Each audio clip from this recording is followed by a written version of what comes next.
What's going on, guys? My name is Reno James, as you hopefully know by now. This is my cousin. He's a full-time music producer, and today I'm going to interview him.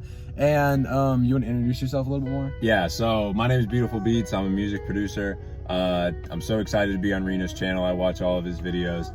He's been on my channel a couple of times, but yeah, hopefully today I can give you guys some advice on, how to be an entrepreneur, build your business, and just basically do what you love. So we're headed back to my studio right now, and I'm super excited. Yeah, I'll try to pick his brain. Stay tuned to the end of the video, see how much we can learn from him. All right, so let's just go straight to the beginning. Why did you start, and when did you just start this? Like, did you just wake up one day and you were like, I'm gonna be a producer? Like, what was your background and everything like that? Right, so I remember in like high school, well, if we really want to turn back the clocks, I started playing piano when I was like 3 years old. You probably remember, you guys. Went to your recitals. Right, went to my recitals. When I was really younger, I just kind of like had played the piano. I actually quit because I hated like piano lessons and learning how to play the piano. But I don't know, I kind of like in high school, I remember somebody told me to just get Apple Music, and I'm not like a huge Kanye fan. I am the #1 most impactful artist of our generation. Someone was like, listen to Kanye's album, Life of Pablo. And I was like, all right, I'll listen to it. And like, just hearing like that, I was like, I wonder if like I could actually, make my own music. And it was always something I like thought of, but never really like dove into. And like, I was just kind of like on the rabbit hole of YouTube and would like watch a million videos of like people making music. And I just kind of became obsessed with it. But I really didn't start taking it serious till like my freshman year in college, making beats and things like that. And then the content kind of all followed after that. So that's kind of why I started, how I started. I never thought it would blossom into what it is, but. All right, so you started your freshman year. You just now graduated college, so 4 years worth of time. He also played basketball in college, so schooling, basketball, he got all of that, and now he's full-time living on his own in 4 years. He did all of that in 4 years. Yeah, so when I initially went to college, I was studying journalism and media communications, which is not music. I played a sport, basketball, in college for 4 years, which is a lot of time, commitment, and things like that. And also, obviously, going to school. So, also obviously making music. So, a wild ride. I guess, like some tips, some advice, is that? Yeah. Some advice, like, I really think the best thing for me was like prioritizing my time.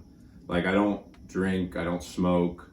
I really didn't like to like go out and party. I don't care if like people do, but to me, I was just like, I'd rather focus on something that's going to, be a career for me. And that was my goal from the start. I was like, when I first started, I'd always tell you, I'd be like, dude, I just want this to be my job. Like when I get out of school, I don't want to work for anybody else. Yeah, that's what I feel like. That's like my dream. Like, yeah. Oh my gosh, if I could make these videos for a living and do all this for a living, like, that'd be amazing. And like, that's what was like the driving force all the time. I was like, okay, when you get out of school, you want this to be your job. So maybe leave this party early, go to the studio, make a video for Instagram and put it out.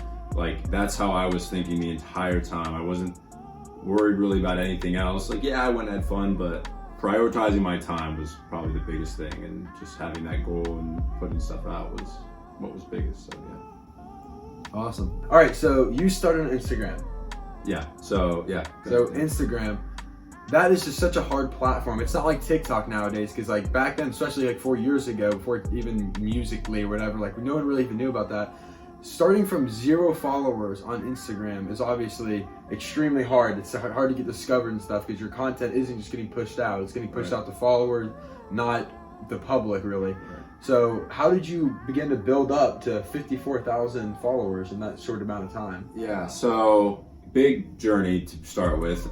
And at the start, I had no idea about social media, any of that. I really had no idea what I was doing. I just had this realization one day that if I wanted anyone to hear my music, I had to put it somewhere. So a lot of my time was spent like looking up how to grow on Instagram. And there's some like fishy ways to grow, and like there's some weird ways to grow. And I was like, I want this to be as organic as possible. Like, I want real followers, I want real people, real connections. So what I did, and this was like has been the biggest grind. It's just like, I would reach out to people, I'd find people similar to my niche, producers, artists, beat makers, singers, anybody that was like in the music niche realm or whatever, I would contact them and be like, hey, I'm a new producer. I just like making beats. I will support you. Like, I'll like your videos. I'll comment. I think we should just follow. And I would make genuine connections. And for like hours, and I do mean hours, every day I would sit down, I'd put my headphones in, and I would just literally just reach out to people for like 2 hours, 3 hours in the morning, at night, when I had free time. I'd be like I was like a pizza delivery guy. I literally, if I wasn't in the car delivering pizzas, I would just be on my phone reaching out to people. It was almost like psychotic, really. Yeah, it becomes like an obsession. Yeah, that's amazing because it's a good obsession. Yeah, I really was obsessed. But like, I think the biggest thing was like finding that little community. So once like I had a little amount of people that connected with me and I supported them, they were gonna support me. So then, you know, all of a sudden I went from 0 people commenting on my videos to now I have like maybe 30 to 40 friends that every time I post, they're gonna comment, they're gonna like. That helps the algorithm, that helps Instagram push it out to more people. And along with like hashtags and things like that, you know, just over time, consistently posting, improving the content. And that back then Instagram had a little bit better, you know, like natural reach. So yeah, that's kind of how I started, literally at 0. And I actually didn't even tell my friends. I think I told you when I had like 500 followers, because I just I wasn't really making that great of music. I didn't really, you know, want people to know my personal stuff and my work, but yeah, that's how it started. That's a long-winded answer, but yeah. Yeah, making connections is like really important, like how we said, reaching out to people, being like subscriber, follower for follower, that type of deal, because when you start out, like you literally have nothing. You got nothing really to give to other people. There's producers or there's people that are influencers that have millions of followers. There's people that are always going to be better. So getting that one-to-one like little relationship for people, like that's going to help you build. And that's really the only way to build, because you're starting out with nothing. Like that's how you do it. You got to do the dirt work before you can become successful and build the empire. Dude, and honestly, that's such an underrated part of social media. People think like it's just like about me all the time. Like, people don't care about you until they have something to actually care about. You know what I mean? Like, unless they really feel a connection to you, no one's gonna like your video. Yeah. Like if like you don't like someone else's picture that isn't your friend if you're just like a casual Instagram user. Yeah. That's so like that's what social media is. Like, you are building. You gotta build that. You're not like when you were friends on Facebook before you were a follower, like you're friends for a reason, like so you actually have a connection. So like if you want to build a following, you have to connect with people and give a reason people to like you and bring them value. But yeah. Sounds good.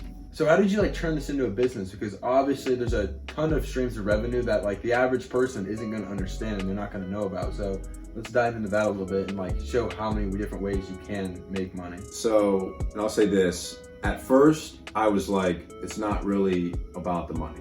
Like, it's not. It really is like, you should try to give away as much like free value and things like that, and money will come. I know that sounds like crazy or like some Gary Vee stuff, but like it's actually true. Like, my whole point at the beginning was just to grow.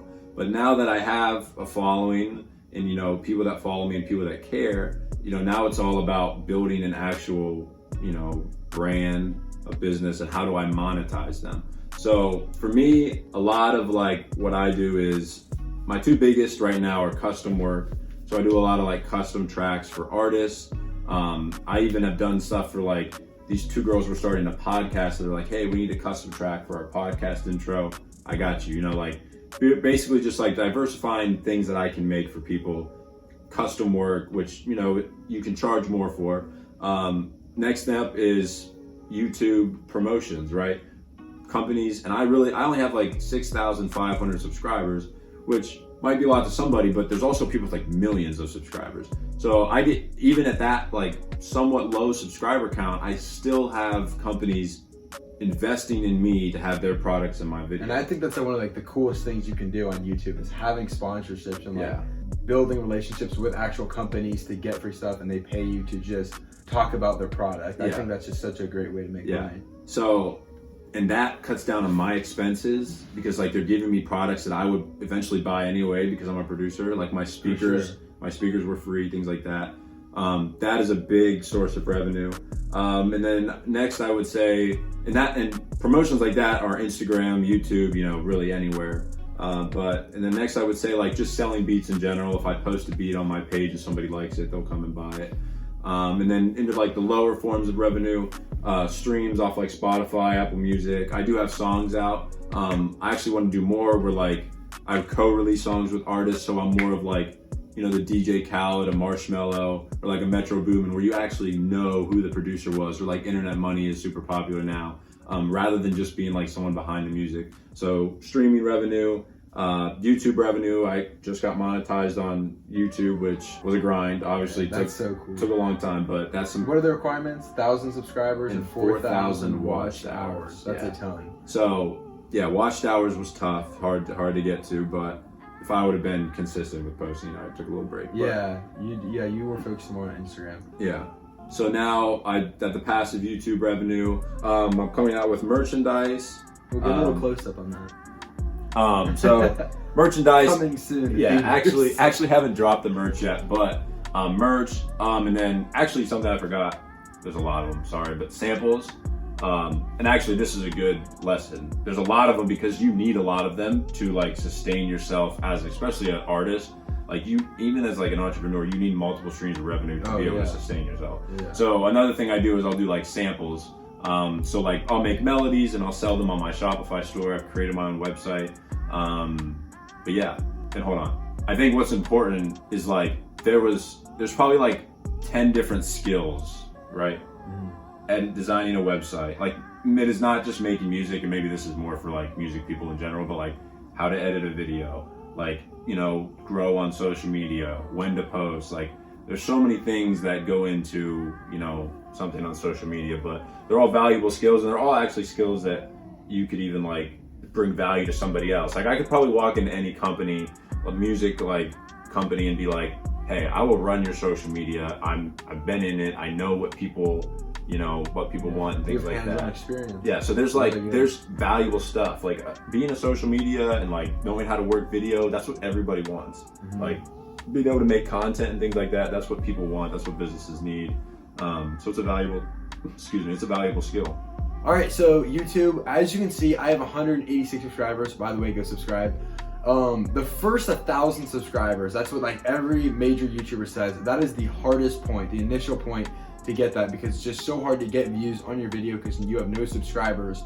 And I just wanted to know, like, how did you get past that point of that grind in the early stages? Like the same thing with Instagram. Like, how did you get those initial subscribers that want to follow you? So YouTube was, and I knew that YouTube was harder, but I also knew that like YouTube was kind of like this ultimate goal of what I wanted to reach. But I used like, I think driving traffic from other platforms to YouTube is like super valuable. Yeah, so like taking your Instagram followers and trying to transfer them over to YouTube. Yeah. So that's what got me my first 1,000 really, which still took a while because I really wasn't like, you know, it's hard to transfer people too. Like I have 54,000 Instagram followers, but when I tell people to go watch a video, maybe like 40 or 50 of them go subscribe that day. You know, it's just like how social media works. Not every person is going to do exactly what you want them to do. But with YouTube, I think SEO is big, search engine optimization, which is like using your keywords that pop up in search. A good thumbnail. We worked on this dude's thumbnails. Let me know in the comments what you think of the new sub thumbnails. I think they're better. Okay, so he helped me big time on those. His thumbnails are getting better. They still need work. But I think a good thumbnail, your personality, which is a skill, takes a while to develop. Yeah, especially like talking on camera and stuff. At first, like you can go down to my very first video, like I'm just like looking down at the floor. To, like it's just, you get used to talking in front of camera, and I'm not saying I'm good at it. Right. I'm still working on it, but like it's just something that you need to develop because it's hard to have a bunch of expression when you're just sitting in your room all by yourself talking in front of a camera. I'm sure you can relate. You've gotten a lot better at it too. Yeah, my old videos are terrible. Like his most recent videos, like his expression just been so much better. Way better. Yeah. So what we say, SEO, search results. Honestly, because like search is like, I mean, I could go so deep into that, but YouTube is like the second largest search engine in the world. Like it goes Google, then YouTube. People are trying to find everything, and the search results are kind of like free reign because you're not relying on anybody else except for like people typing stuff in, and you can use Google's algorithm to pop up. So that's big. Let's see what else with YouTube. Consistently posting. If you stop posting, people will stop watching. If you look at your like subscription tab on your phone, you have all your subscriptions, and there's some subscriptions that are way further down the line. It's because that's the ones you interact with least. So like if you don't interact, if people aren't interacting with your page, no one is ever going to see it when you post again. That is very important. You have to be consistent, especially with YouTube. The algorithm likes seeing consistency, so they know who to recommend your videos to. They can learn more about your audience and things like that. So that is what is very important with YouTube. Consistency, search results, good looking page, good personality, thumbnails and things like that. It all ties into your YouTube, but yeah. Yeah, I've been seeing stuff on like TikTok and stuff about like the niche, like picking one niche and sticking to it, because so like the algorithm will like find out what it is, know what people like it, and then it can start like sending it out to more people. Yeah. If you're all over the place, it's really hard for it to like know what you're talking about or what you're going to be talking about next. So like sticking to that niche. I always say like be you within your niche. Yeah. Like I'm a producer, but like that doesn't mean I can't talk about basketball or like or you know, be on this channel with like e-commerce or talk about a little bit about business. Like you still want to wrap everything around your little niche. But so we pointed out earlier your sweatshirt, you haven't yet dropped the merchandise yet. right. So let's talk about more like what's the brand? Like what's your goals for it? Or So like, the name Beautiful Beats was like, I was just trying to find something, you know, kind of like catchy. Yeah. And I don't, like the name is whatever, like there's tons of weird names out there, but it's really like kind of blossomed into like this full brand. And I think when you're branding, like branding is like how something looks, how something feels, what's the tone like you use when you text, when you type. I always use the butterfly emoji, the color blue, like that is like an encompassing brand, and that helps with marketing. So like everything I do, I try to have like, and I don't have a mission statement, but like my music, I try to make music that people go like, wow, this is beautiful. Like this is a beautiful song. Beautiful beats, right? That's awesome, So like that's like kind of what I have tried to incorporate into my music, into my videos. I like everything to be visually appealing, bright colors, you know, good lighting. Like everything should be, you know, easy to watch, simplistic. So that's kind of where I'm going with the brand. I want to take it to wherever. We talked about kind of staying within a niche, but I literally want to do everything. Like I want to perform at a show and then make a YouTube video the next day of how I made the song, or you know, give away free samples, give away my melodies, you know, do all sorts of stuff that, you know, not everyone is doing. So yeah, that's where I want the brand to go. The merch is just a small part of that, something I wanted to try and give back to, you know, my fans so they can represent the brand and what it means as well. I probably don't even talk about that enough to like my followers, but that's kind of what I envision and how I see it. all right, so I think that's good. We can wrap it up now because we don't want this video to be too long. We want everyone to stay to the end. Comment down, I stayed to the end if you've seen it to this point, because I'm liking and loving that comment.